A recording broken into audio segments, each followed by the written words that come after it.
Shall I take the biscuits out? Not really.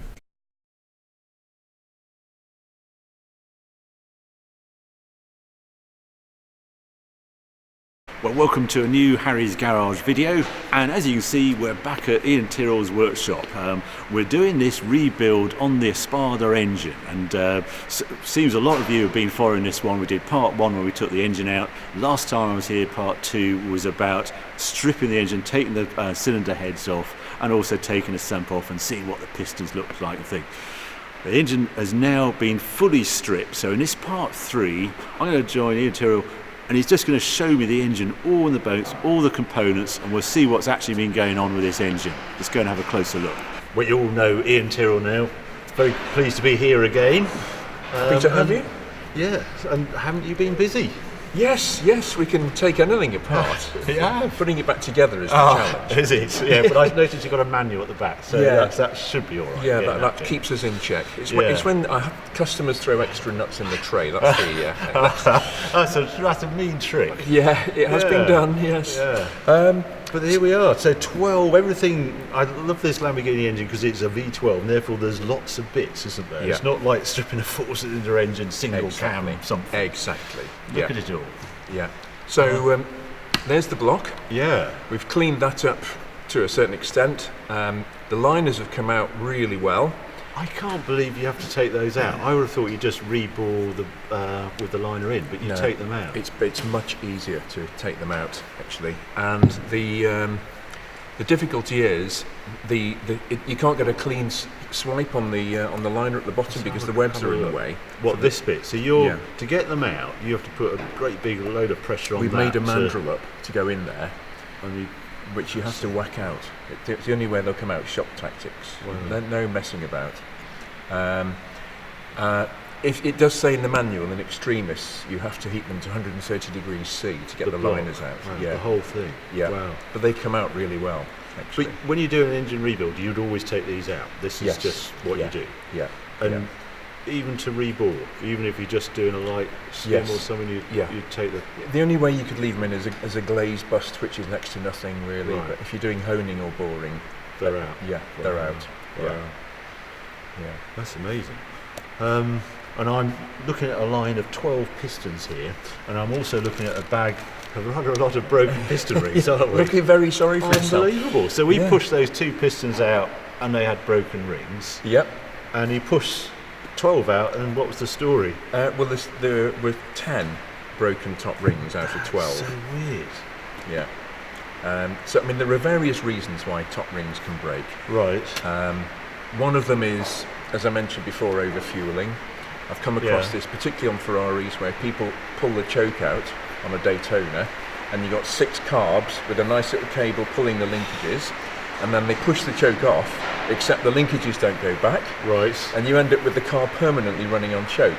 What does it do? It washes all the lovely boundary layers, it's called, the film of oil off the bores, and you end up with rings scraping against the cylinders. Bang. They break. And they all break. I'm just going to stop you there. I just want to mention on camera, you might hear some background noise because it is absolutely chucking it down.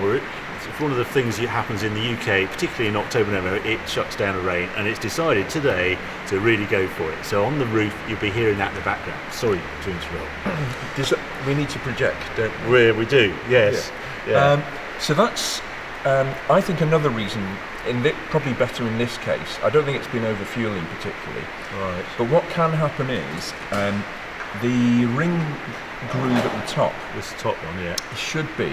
These rings are 1.5mm piston rings. Right. So it should be about 1.55 to give it a slight clearance. It's possible that whoever has put this together, when you put that ring in the there, top land, right. It's possible that there's been a slightly, if these pistons have been reused, there was slightly too much play in there. And what happens is, if you look, see? I can actually move the ring in the land. Yeah. So these are 1.5. They should be about 1.55. I mean, this is very rough, but it does the job. It's about 1.6. So there's too much play in the ring lands. Okay. That will cause the rings to effectively crack, slap up and down. So they're moving up and down. I'm revving it Yeah, the other thing probably is I do exercise this engine quite a lot, and we don't know what the previous owner might have done. Miles just tooting around, Yeah. and then a Metcalf gets behind the wheel and says, "Oh, look, it revs to 8,000 RPM," and I would imagine that didn't help, did it? Well, if the thing is that there's actually a bit of a step in the top of the bore. Yeah. And if, as you say, somebody's been using it as a taxi in London, Yeah. and then you suddenly get on the road and think, aha, here we go. Yeah. It's possible the top rings have hit the step on the top and busted. But it could be one of several reasons, really. But I suspect it's a combination of two things. Because there's two steps on these liners, actually. Right. One where the top ring was working, and then one where the second ring has actually, when the top ring's given up, Yeah. the one that's actually under compression and doing the work is the second ring, and that's Right. formed the second step. Oh, I see. But fortunately, the good news is, wear-wise, it's negligible. Right. So I can present you with a couple of options piston-wise. Right. Really. I've got some Well, old. look. Here's some we made earlier. This is an 82.2mm standard piston. Just to rewind, the pistons you took out, this is standard Correct. size. 82 mil. Oh, I see. So these are slightly oversized pistons. Yeah, these are out of an Espada. This particular customer wanted it back to standard, so we were left with some second-hand pistons. These are off an Espada. These are actually cast, and if you look in there, Yes. see that metal thing? Yes. That's called a pyro strut. Never heard of it. And a pyro strut basically was designed to strengthen cast aluminium pistons, because forged pistons, when these were made in the 60s and 70s, were horrendously expensive. So these are forged. No, these are cast. These are cast as well. Oh, Yeah. I see. I see. See, they've got the pyro strutting Oh, they too. got as well. Oh, So this was right. 1970s technology for making a cast piston perform better, more like a forged piston without the expense. Right. So Muras have got forged pistons in because they rev to 8,000 on a good day. I thought these did as well. The carburettors on an Espada are 40 mil, Right. and the Oh, choke so size they- is about 32. Right. So they don't flow as much air as the Mura carburettors. Right. So they don't breathe as well. So at it's the top not end. as worthwhile doing. But I know the power figure is at 7.8 though. So is Yeah. that Italianness? Do you think I they were think that slightly could be making it up? What should we make the horsepower? couldn't possibly comment. No. Right. So they're with rings as well. Well, they are. Yeah. Actually, that's not my first suggestion. Right. My first suggestion would be technology's moved on so much. Right. You can get a lovely set of forged pistons now Right. with new gudgeon pins, new rings, maybe up to 82.5. You know. So just go up half a mil on the bore Yeah. and fit new pistons and new rings. Lovely would be new the answer. forged pistons. You can rev it to. I can carry on You're visiting getting 8,000. excited. I I can can carry on. see. What was the point of owning This is going to be an engine? easy sell, isn't Yes. it? Yeah, there was a price attached to them probably, but Well- we'll go into the details. Yeah, they're not that much more expensive No. than. I mean, obviously, Okay. they're okay. But, Yeah. you know. Okay. So it's your choice. We'll go up to 82.5. So we'll take half a mil on the bore. Yeah. Now, there's a lovely shiny crank there, and I just adore this crank. It's silly to get so excited, but a steel crank.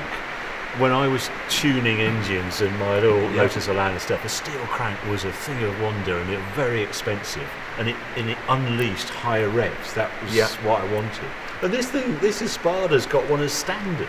Well, it's actually better even than a steel crank, because Yeah. if you got something like if you're tuning a BMC A series, you got Yes. an EN40B forged crank. Yes. This is a billet crank. So it's actually what they did was start off with a lump of whatever it is, EN40B or whatever, and they'd actually machine the whole thing down on a lathe and grind it. I mean, it's just incredible. The reason for doing that is you end up with the strongest crank of all. known to man. Yeah, exactly. So that's why you do. And the reason these marks are on it. Oh yeah, the heat mark. Some people did mention that on the video. You can sort of see these heat. It looks like the bearing has got super hot or something, But it turns out, as Ian will explain, yeah, well, these were induction hardened from new, because the big end takes far more stress than the mains do. So they were locally, you see the bluing on the crank there. They were actually, the heat was, it's an incredible thing, induction hardening. It was invented by Faraday in 1831. Was it? Yes. Before Lamborghinis were thought of. Yeah, even before then, yes. Yeah. And you superheat that so it's glowing, it gets above its transitional temperature, as it's called, and then you quench it with water. And it makes it super, super hard. Because these are the ones that are under load, because they're whizzing up and down and round, whereas the main bearings just play excuse the pun, a supporting role. Yes, because they're static, yes, yeah. I see. So that's what the bluing is. So they've been like that from new. Gosh. And that's why you can only grind the cranks to 2 sizes undersized, because that's how deep the induction hardening is. Right. And the crank's fine from what you see? We measured it up. It's all to spec. The main bearings are exactly as per the manual. I thought that the shells were oversized then, so surely they've been... Well, it's down to first under size. Yes. So this is 10 thou under. So it has been ground. So the mains have been ground. And the big ends. Previously. Oh, just that one first stage. And we're not going to grind it again from that. Because this has all been polished. I've had this polished. Right. And all the journals are within spec. So the big ends are all round. Mains. It will go again with a new set of -10 shells, basically. They're just enormous caps, aren't they? Because I suppose it's because they're aluminium. I mean, normally, Well, 4-bolt mains. I mean, this was the technology at the time. Gosh. Or 4-stud in this case. Yeah. But beautiful piece of work, isn't it? Isn't it just? Really nice. The other thing to mention to you, these shells were actually in the wrong way around. No. So you've got the main bearing shells, you've got a groove shell there with your oil supply lines in it. Oh, don't say. Yeah. And they should be on the bottom. Yes. And the plain shells should actually be in the block. Oh no. So it doesn't matter. Where's the oil's coming down the crank? It doesn't matter, because in this case, basically the oil gets fed in and it gets spun round, so it's, I mean, you can see there's negligible damage on those, but it's just... Right, next time we do it right then. Yes. I mean, actually the bearings are in beautiful nick, really. But the crank's good to go. Excellent. 10 thou undersized. That's really good news. And 10 thou and 0.25 millimetres are the same dimension, give or take thousandths of a millimetre. Right. So the bearings that were used, I've got an original box here. Van der Velde made shells for Lamborghini in period. Right. Yeah. That's a box from original bearings from the 70s. New old stock. Yeah, these are 10 thou undersize. Right. Because Van der Velde was a British company. Imperial measurement. Oh, I see. But it equates to 0.25 mil. Same thing.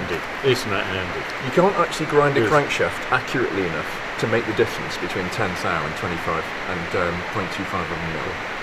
So that's how close they are. Right, heads then. Yes. What's happened here? Right, okay. Heads are fine. They need a skin, but they always do, because what people don't tend to realise is a cylinder head is sort of hollow, because you've got all the coolant passages inside it and the oil ways. So if it's very easy for the surface to have imperfections on it. So even if it's just the tiniest amount, it's always good to skim ahead. Really. So the head gasket gets a perfect seal onto the block. It gets a fighting chance of working properly. Right. This looks as though you've polished it up already then. We've done a bit of cleaning just to inspect to make sure there's no horrors in the mating faces. Okay. Yeah, but actually it wasn't too bad. It wasn't too bad. And these, I thought you hadn't taken the valves out, but obviously you have. Yeah. And then put them back in, because these are the caps. So the springs and stuff like that, they're hiding somewhere, don't worry. There they are, they're all over there. Yeah, these single spring or double? No, double. That was the thing for high revving engines, wasn't it? So don't get... Well, yeah, because I mean these valves, this is before 4 valves per cylinder came in. Yeah. So to get an engine to rev to 8,000, that's quite a bit of weight. Oh, I see. At 6,000 RPM, that's moving, opening and closing 50 times every second. Right. and standard valve lift for an engine of this era was about 9 mil in the 1960s, a decent high performance engine. So you needed quite a strong spring to stop that bouncing. I see.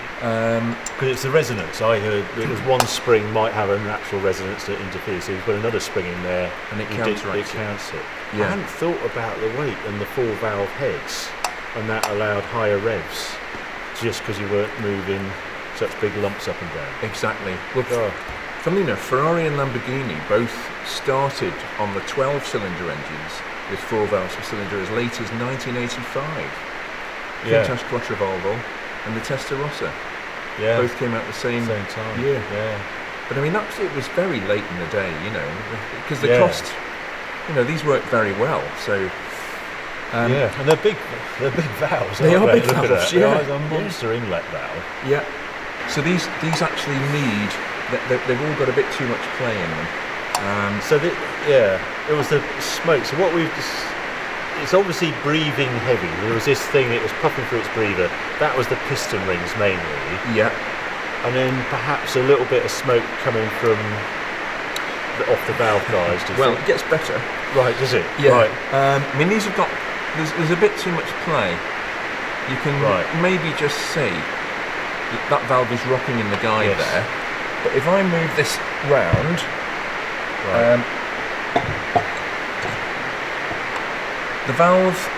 The top of the valve guide is conical shaped. Right.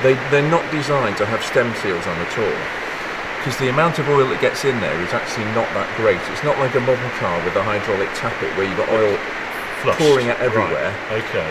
So they literally just get a splash under there. Right. But what somebody had done, I hope your roof's waterproof, because I just can't get over how heavy this rain is. It is, isn't it? We're not going to suddenly get a sort of watering can effect. It's building up, actually. It does have a self-flush system. It's just about there. I hope not. Yeah. That is a valve stem oil seal, which is as hard as you like. Right. And was rubber once. It was rubber once, yeah. And I think it looks like, it's potentially a Ford Pinto engine, going back to the Pinto engine. What someone's tried to fit those to get round. But this has actually done more harm than good, because it won't seat on the taper. How can it seat on the taper? So what's been happening is they were all loose on the inlet valve stems. Right. And the valves are going up and down, so the oil gets underneath them, can't get out. And it helps to actually force oil down the guides. To hold it. So it's doing the exact opposite of what it should be. Good. So you won't be fitting those again? No. They can officially go in the bin. But provided the clearance is right between the valve and the guide, you don't have any oil consumption problems. That's the way they were designed. Right. And the guides are made out of phosphor bronze, which is a really good material. It does wear, but it's fine. Mercedes use phosphor bronze, BMW, Porsche, they have done forever. I feel as I'm having to speak a bit louder. I know, it's mad. It's biblical rain. It is, yeah. And so hollow cams that are all in good nick as well, you were saying. They're great. Fantastic. So actually, it's funny doing this interview because it wasn't in a bad nick. The broken piston rings is the major failing. That's what basically we've discovered, isn't it? It is, yeah. These need inserts putting in the guides. We had the head gaskets as well, didn't we? We had the head gaskets and the broken letting a bit of coolant in, letting a bit of combustion out. This is quite interesting. This is one of the... Remember we looked at the gears on the crank? Yes. Right, this is quite an interesting anomaly. If you can see that, I'm actually moving the whole bearing there. Oh, it shouldn't be. That should be fixed in there, shouldn't it? And you should be just do the race, but it's actually moving in there. Oh gosh, is that? That shouldn't do that. No. So how are you going to fix that? Get another bearing there. We'll try another bearing of the right size. Right. And see if it should be a sort of interference fit in there. Because we noticed a bit of lateral play. Marcus noticed a bit of lateral play when it was in the block, which shouldn't, and it was basically this bearing moving back in two. You can just put your finger in it, just feel it. Okay. And that's powering the crank. That's the chain on there, isn't That's it? the timing chain, and then that's driven off the crank. But that should not be like that. Right. So next stage then is these guys having their rebuild. We go to 82.5 new forged pistons. If you want the new forged pistons. Yeah.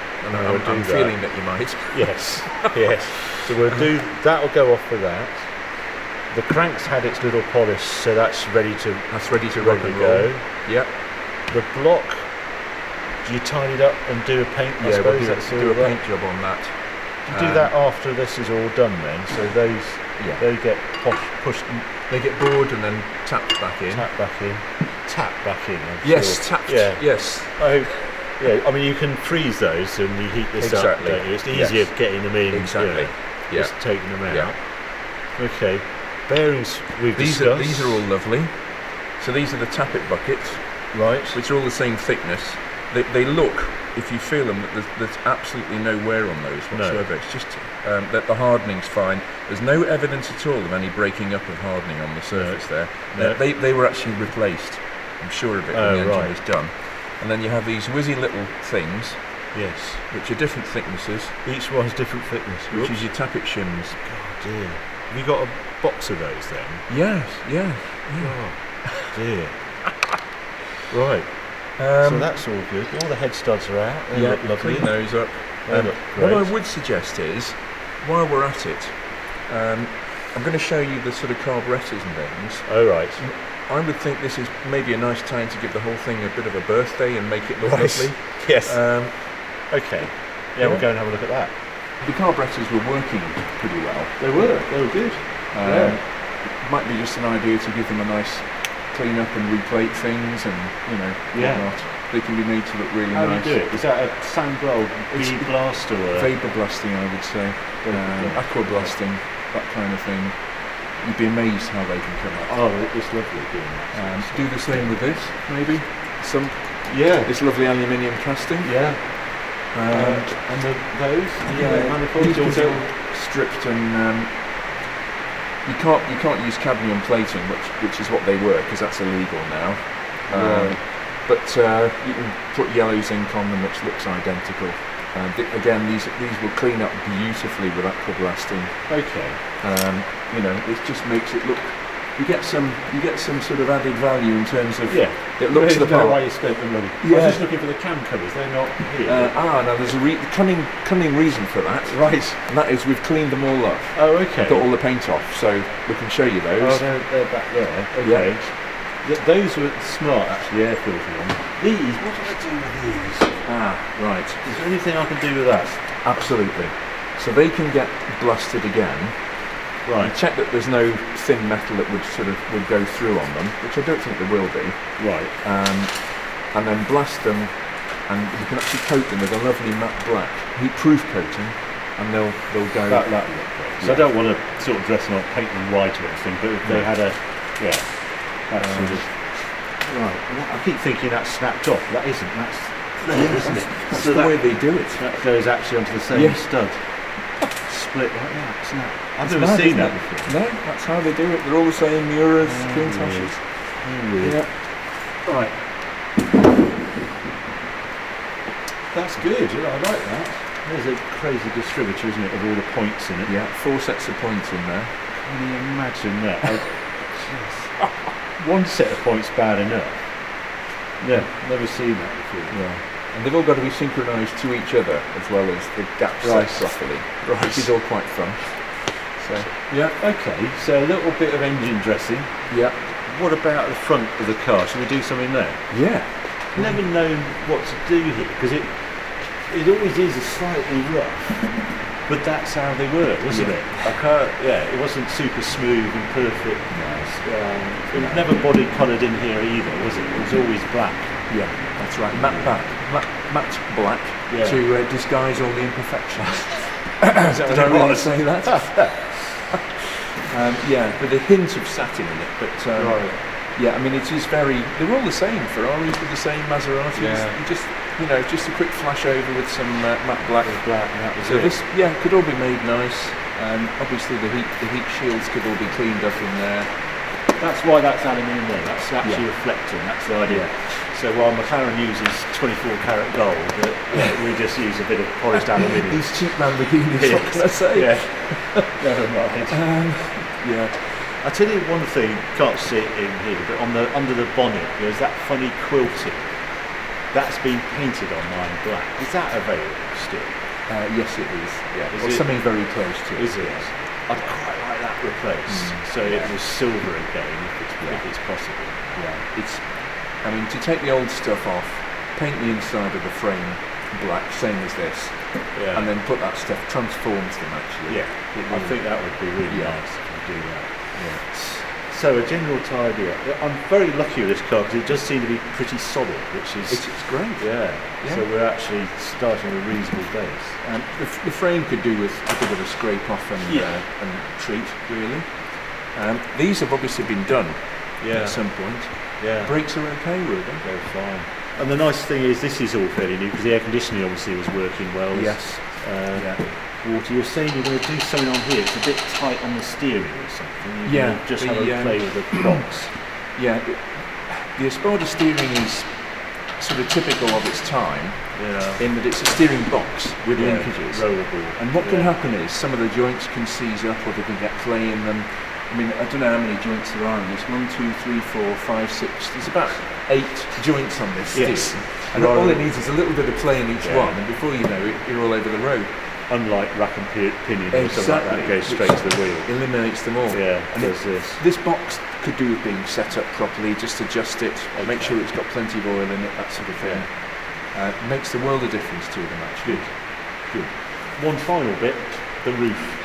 This is just a bit of a weird feature on this particular car, but it did attract me to this car when I first saw it, because it's got this panoramic roof that wasn't a standard fit at all. Wasn't there one Espada done like this? I think there were 2 originally. If my mental Google serves me correctly. Yeah. And they were, because of course the Marzal had a glass roof. Of course, yeah. So it was sort of emulating that. But this is, you're right. This is a bit of perspex that's been put into it. Yeah, it's fantastic when you're in. My only criticism, I just think it's a bit dark, and with new roof materials and special glass or whatever, I'd quite like if this was lighter, so you sort of saw the interior, but it still had the sun protection of the darkness, and it just needs doing because the roof lining is just coming away, isn't it? So I would suggest we ought to have a look at this as well. Well, this can be cut out carefully. And re-glue the roof lining back into place, because you can't do it with this in, as you know. No. I mean, I think this is probably about 3 mil perspex, something like that. I think it's quite thin. It's just because it's quite flush, isn't it? It is. It's been folded. I think the metal's been folded like that. Nicely done. It is. Yeah. But there's got to be some film or some one-way type perspex available now or something. Yeah. Well, it's funny, isn't it? It's all the rage now in cars. The glass roof. Moonroof. Moonroof, yes. This is a proper moonroof. Right. Yeah. Well, that's quite a lot of work, all that little lot, isn't it? I suppose. Keep us busy for a few weeks. Yeah. So the next stage then, engine rebuild, and see where we go from there. And we should have some nice, shiny and replated bits for you to see next time. Look forward to it. Well, thanks, Ian. That's been really great to look round all that. And I hope you've enjoyed this video as well. If you have, well, keep watching, keep subscribing, because there'll be more videos coming along very soon.